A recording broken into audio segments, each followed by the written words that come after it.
इमाम मसाजिद, ख़वातीन व हज़रात, अस्सलामु अलैकुम। आप सबका आज यहाँ पर तशरीफ़ लाने का बहुत बहुत शुक्रिया। मैं अपने भाई ख्वाजा सलमान रफ़ीक का भी शुक्रिया अदा करती हूँ, उनको शाबाश भी देती हूँ कि उन्होंने आज की ये महफ़िल को और जिस मकसद के लिए आज हम यहाँ पर जमा हैं उन्होंने उसमें अपना पूरा हिस्सा डाला और आज की महफ़िल है उसको यकीनी बनाया और मुझे आपसे मुलाकात का शर्फ भी बख्शा। मैं जो सेक्रेटरी होम हैं डॉक्टर अहमद जावेद काजी साहब, एक बहुत फ़ाइन इंसान है, मैं उनका भी शुक्रिया अदा करना चाहती हूँ।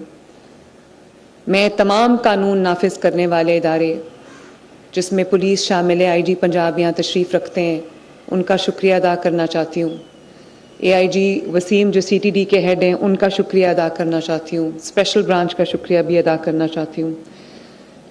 महकमा औकाफ का शुक्रिया अदा करना चाहती हूँ। ज़िलई इंतज़ामिया जो हमारे डिप्टी कमिश्नर्स हैं उनका शुक्रिया अदा करना चाहती हूँ और जो बैंक ऑफ पंजाब का शुक्रिया अदा करना चाहती हूँ। ज़फ़र साहब का शुक्रिया अदा करना चाहती हूँ जिन्होंने इस कार खैर को यकीनी बनाया।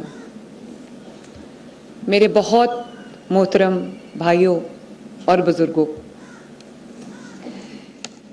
आपने मेरी तकरीर का भी वो कुछ हिस्से सुने होंगे जिसमें मैं ये कह रही हूँ कि आप सब बहुत एहतराम के लायक हैं, एहतराम के काबिल हैं। और दोबारा रिपीट करूँगी वो अल्फाज जो आपने अभी वीडियो में भी देखे कि जब कोई मसला दरपेश होता है तो हम सब